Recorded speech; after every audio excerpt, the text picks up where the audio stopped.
Today we will discuss a part of friction. কিছুটা part ফ্রিকশনের শুরুর পার্টটা আমি এখানে ডিসকাস করছি। ওকে, so friction.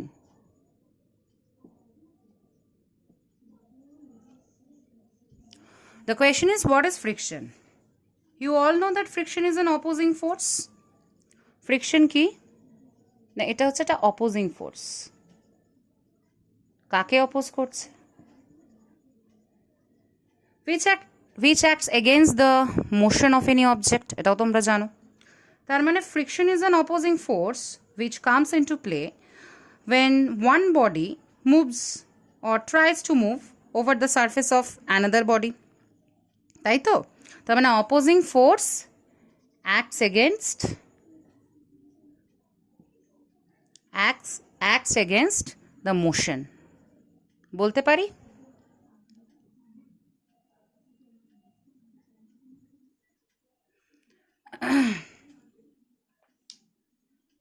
What is the origin of friction? এটা তোমার মনে প্রশ্ন জাগবে।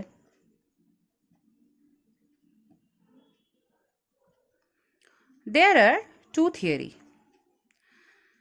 The first one is classical theory.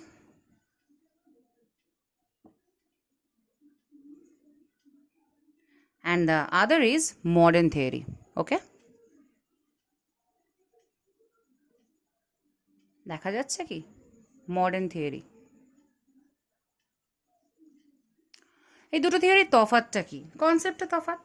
Classical theory বলছে আমাদের the roughness of a surface is responsible for the friction present on it.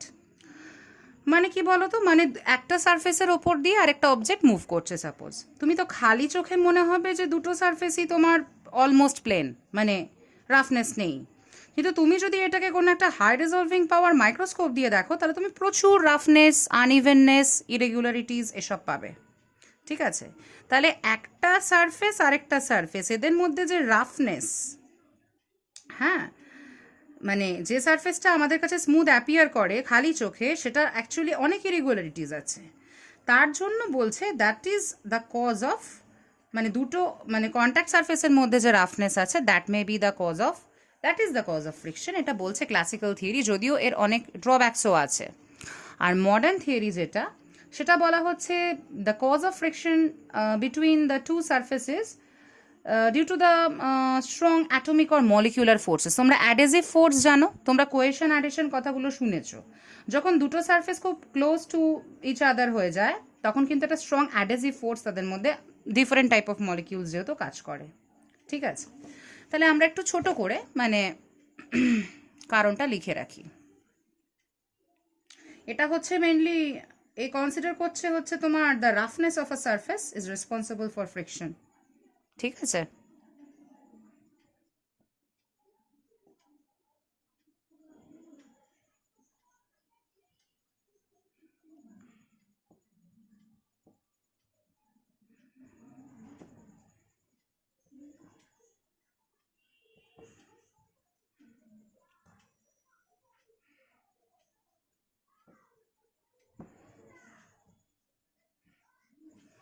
আর যেখানে তোমাকে মডার্ন থিওরি বলছে যে ওই স্ট্রং অ্যাডেজিভ ফোর্সের ব্যাপারটাকে কনসিডার করছে। ঠিক আছে, two is the presence of strong atomic or molecular forces at the point of actual contact. Strong atomic or molecular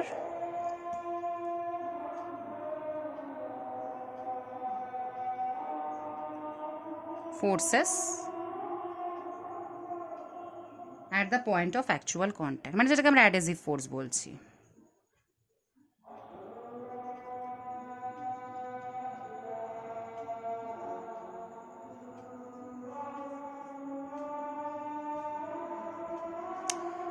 তো এই মোটামুটি আমার ফ্রিকশন নিয়ে মোটামুটি গেল।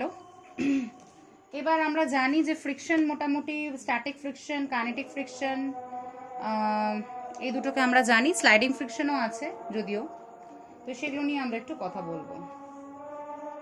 ঠিক আছে, friction force is a self-adjusting force. হ্যাঁ, এটা কেন, কি ব্যাপার, এগুলো নিয়েও আমরা একটু কথা বলবো। তো আমরা চলো let us draw a graph of applied force versus frictional force, সেখানে গিয়ে দেখি যে কি হয়। সবার আগে আমরা সেটা দেখব।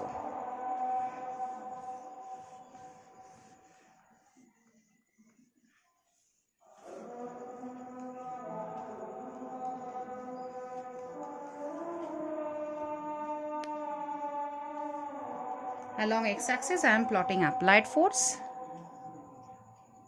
Applied force. একটু নিচু করে লিখি।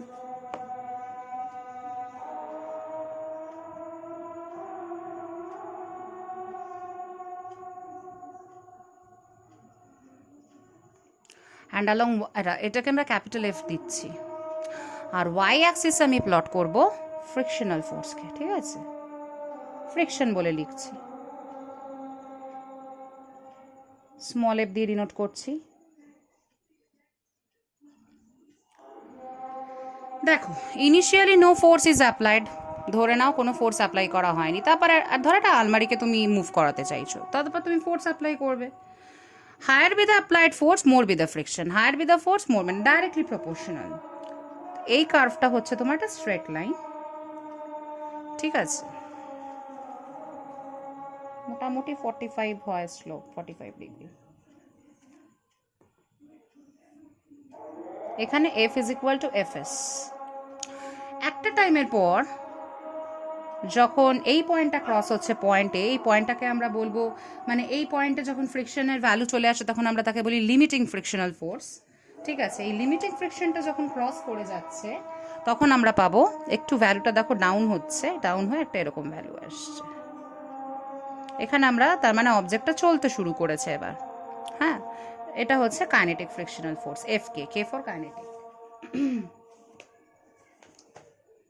এবার তোমার মনে প্রশ্ন জাগতে পারে যে হোয়াট ইজ তাহলে লিমিটিং ফ্রিকশন।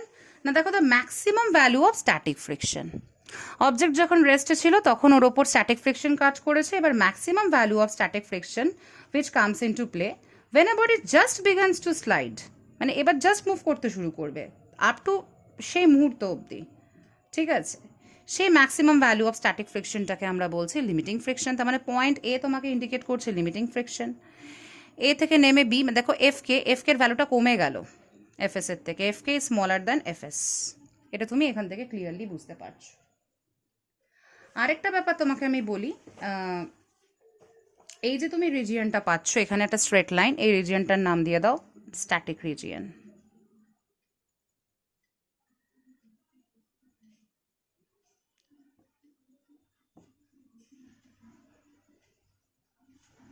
ঠিক আছে, আর বাকি রিজিয়নটার নাম দিয়ে দাও তুমি কাইনেটিক রিজিয়ন। পরের রিজিয়নটার নাম দিয়ে দাও কাইনেটিক রিজিয়ন।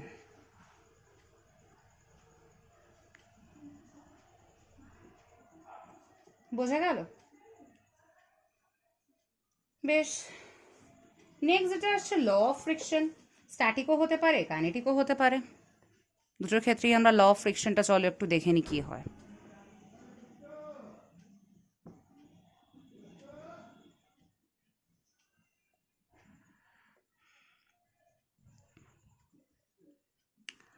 নাম্বার 1 যেটা বলা হয়, friction force is tangential to the surface in contact and its direction is opposite to the direction in which the body would start moving. এটা হচ্ছে ল নাম্বার 1, ঠিক আছে। কি বললাম একটু শুনে নিলে, আমি পুরোটা লিখছি না।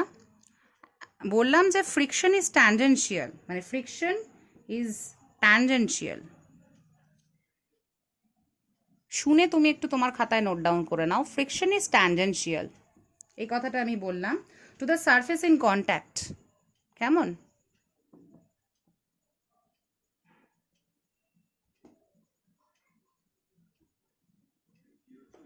Two the surface in contact, বুঝেছো? And its direction is opposite to the direction in which the body, মানে ডাইরেকশন অফ মোশন আর কি, and its direction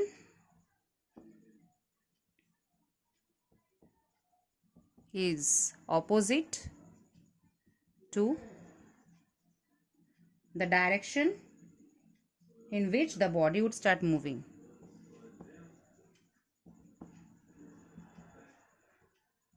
In which the body moves লিখছি, ঠিক আছে, জায়গা নেই। এটা তোমার ল নাম্বার 1। এবার হলো ফ্রিকশনের, তোমার দেখতে হবে ল নাম্বার 2 কি বলছে।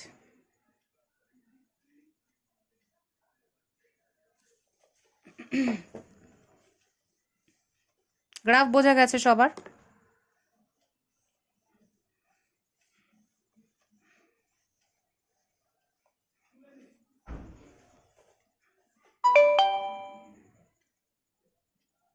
দেখো ল নাম্বার 2 কি বলছে, শোনো। ল নাম্বার 2 বলছে যে এই যে ফ্রিকশন, এই friction force depends on the nature of the surface in contact, মানে রাফনেস অর স্মুথনেস এগুলোর ওপর ডিপেন্ড করে, কিন্তু does not depend on the মানে এরিয়া অফ দ্য সারফেস। বুঝলে কি বললাম? তার মানে ফ্রিকশন ডিপেন্ড করছে তোমার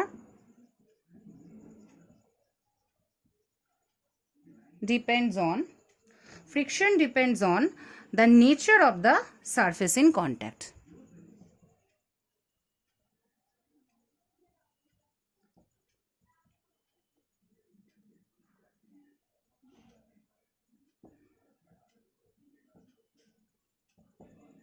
মানে কি বলবো, রাফনেস বা স্মুথনেসের ওপর আর কি, and on their roughness or smoothness.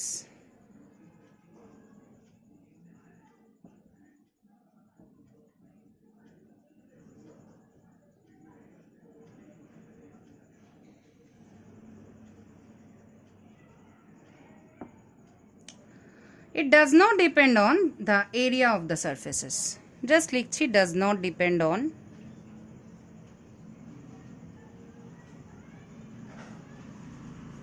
the area of surfaces. 3 নম্বর লটা হচ্ছে তোমার for the given surface, মানে frictional force is directly proportional to the normal reaction. ঠিক আছে, তোমরা এটা লিখে নিও যেটা বললাম, আমি জাস্ট ম্যাথামেটিক্যালটা বলছি। Frictional force is directly normal reaction, তুমি এন দিয়েও ডিনোট করতে পারো, আর দিয়েও ডিনোট করতে পারো। এখান থেকে তাহলে এফ, মানে এটা এফ এসও হতে পারে স্ট্যাটিক ফ্রিকশনের জন্য, আবার কাইনেটিকের জন্য তোমার এটা হয়ে যাবে এফ কে। তো আমি স্ট্যাটিক কাইনেটিক কিছু মেনশন করলাম না, তোমার যেটা থাকবে তুমি অ্যাকর্ডিংলি লিখবে। F is equal to mu R. Mu হচ্ছে একটা কনস্ট্যান্ট অফ প্রপোর্শনালিটি, যেটাকে আমরা বলে থাকি কোএফিসিয়েন্ট অফ ফ্রিকশন। বুঝলে, মিউকে বলা হয় coefficient of friction, constant of proportionality, এটা হলো কোএফিসিয়েন্ট অফ ফ্রিকশন। এই ভিডিওতে এই অবধি বললাম, পরেরটায় আমি যাচ্ছি তোমার angle of friction, angle of repose, friction কোণ, এগুলো নিয়ে।